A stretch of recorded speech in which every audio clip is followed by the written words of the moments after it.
நானும் ஒரு சாமானிய விவசாயி தான். விவசாயிகளுடைய கஷ்டம் நஷ்டம், அவருடைய உழைப்பு வேர்வை என்னான்னு தெரியும். ஏன்னா நானும் விவசாயம் பண்ணிட்டு வரவங்க தான். அது இன்றைக்கி விவசாயம் சார்ந்து அப்பாற்பட்டு மக்களுடைய நிலையை நம்ம இன்றைக்கி என்ன தேவை அப்படின்றதுக்காக தான் நம்ம இந்த அரசியல் இயக்கத்தை நாங்கள் தொடங்கியிருக்கிறோம். புதுமையான ஒரு அரசியல் இயக்கமாக இது பார்க்கப்பட்டாலும் மறுமலர்ச்சி ஜனதா கட்சி என்பது ஏழை எளிய நடுத்தர மக்களுடைய குரல். நாங்கள் ஏழை மக்களுக்காக தான் குரல் கொடுப்போம், எளிய மக்களுக்காக தான் குரல் கொடுப்போம், நடுத்தர மக்களுக்கான வாழ்வியலுக்காக தான் குரல் கொடுப்போம். இந்த மறுமலர்ச்சி ஜனதா கட்சி சாதிக்கு அப்பாற்பட்டது. நான் சாதியை கடந்தவன், மதத்தை கடந்தவன், மொழியை கடந்தவன், இனத்தை கடந்தவன். சமூகத்தில் இருக்கின்ற ஏழை எளிய நடுத்தர மக்களினுடைய ஒற்றற்ற குரலாக நான் ஒலித்துக் கொண்டு இருக்கக்கூடிய ஒரே இயக்கம் மறுமலர்ச்சி ஜனதா கட்சி தான். அது எங்க இருந்தாலும் சரி, எளியவர்களுக்கான அரசியல் வேணும். ஏன்னு பார்த்தோம்னா இங்க ஒரு ஏற்றத்தாழ்வு இருக்கிறது, பொருளாதார ஏற்றத்தாழ்வு இருக்கிறது.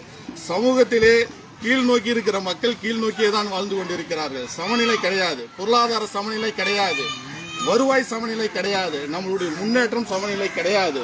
எல்லாமே இங்க ஏற்றம் இறக்கமாக தான் இருந்து கொண்டிருக்கிறது. இந்த ஏற்றம் இறக்கம் இல்லாமல் சமநிலை வாழ்க்கை, ஒருவருக்கு கிடைக்கக்கூடிய அத்தனை வாய்ப்புகளையும் வசதிகளையும் மற்றவருக்கும் கிடைத்தால்தான் இது சமநிலையான வாழ்க்கை முறை அப்படின்னு நம்ம கொண்டு வர முடியும்.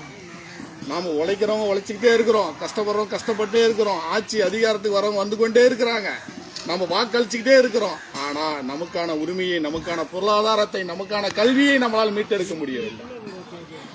எல்லா தொழில்நுட்பம் வளர்ந்துருச்சு, இன்னைக்கு பொருளாதாரம் வளர்ந்துருச்சு, நாட்டில் வல்லரசு ஆயிட்டோம்னு சொல்லிட்டே இருக்கிறாங்க.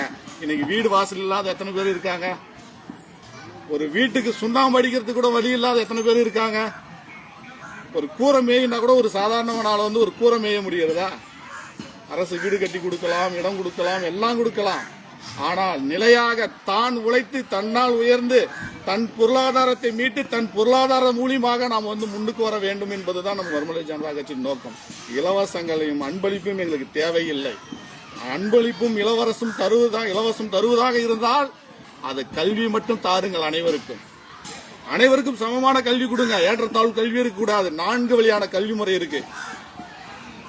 சாமானியன் அரசு பள்ளிக்கு போறான், இப்ப அந்த அரசு பள்ளி எல்லாம் மூடிக்கிட்டு வராங்க.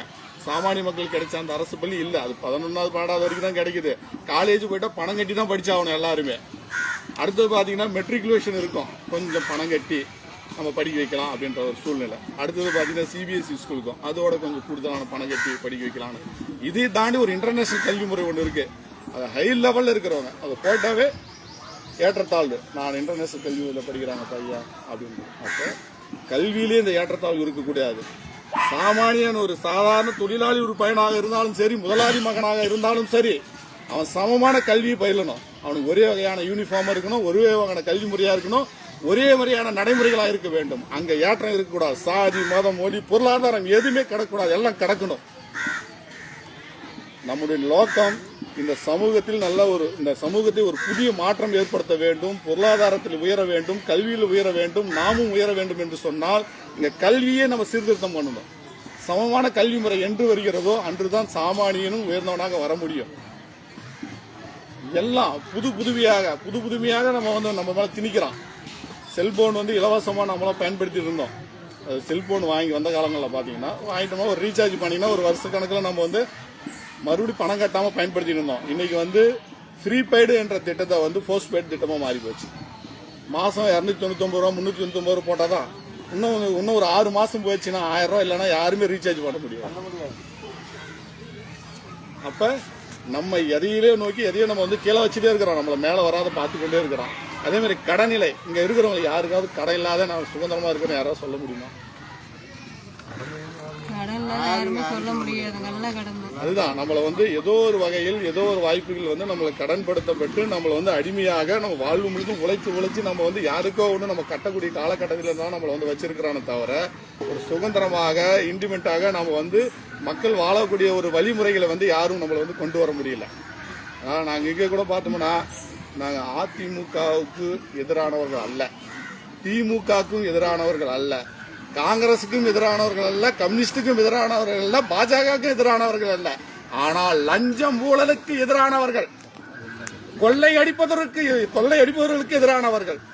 எங்களுடைய குரல் சாதாரணமாக குரலாக ஒலிக்காமல் அவர்களை சின்னாபின்னமாக்கக்கூடிய ஒரு குரலாகத்தான் எதிர்காலத்தில் இருக்கும். ஏன்னா லஞ்சம், ஊழல், எதில பாரு லஞ்சம், எதில பாரு ஊழல், எதில பாரு கொள்ளை, எதில பாரு இது மக்கள் பணத்தை சுரண்டி சுரண்டி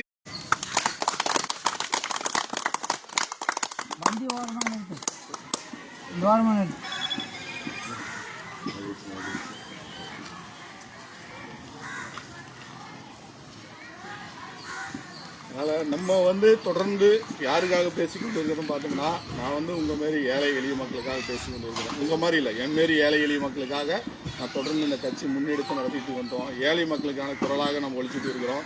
ஒரு தட பிரச்சனை கூட நம்ம சமீபத்தில் ரொம்ப நாளாக ஓடிட்டு இருந்து இப்போ தான் சாலைகள்லாம் கூட நீங்கள் அமைச்சிங்க. ஒரு சாமானியனாக இருக்கிறதுனால அந்த தடத்தை கூட அவன் போராடி அழுந்து தான் பெறப்படக்கூடிய காலகட்டத்தில் இருக்குது. ஒரு நூற்றுக்கணக்கான விவசாயிகள் பயனடையக்கூடிய வழிகளை கூட நமக்கு அரசு உடனே மீட்டு எடுத்து கொடுக்க மாட்டேங்குது. அதுக்கு போராடி அழுந்து கஷ்டப்பட்டு யாருக்காக அந்த விவசாயிகள் உழைக்கிறாங்க? நீ தின்றதுக்காக, உன் பிள்ளைங்களுக்கு பால் கொடுக்கறதுக்காக அவன் கஷ்டப்பட்டு கொண்டு உனக்கு கொட்டுறான். அவன் கஷ்டப்பட்டு அவன் அழுந்து ஃபீல் பண்ணி கூட அவனுக்கு நீ ஒரு தடத்தை கூட உன்னால அதிகாரிகளால வடிவமைச்சு கொடுக்க முடியல. உங்களுக்குலாம் எதுக்கு இந்த அதிகாரம், இந்த பதவி, இதெல்லாம் எதுக்கு வச்சுட்டு இருக்கீங்க? மக்களுக்கு ஒரு பிரச்சனை அப்படின்னு சொன்னா அரசியல்வாதிகளுக்கு அப்பாற்பட்ட அதிகாரிகள் இங்க வரணும், இங்க நிக்கணும், அவங்க செஞ்சு கொடுக்கணும். மக்களுக்கான பணியை அவங்க செஞ்சு கொடுக்கணும்.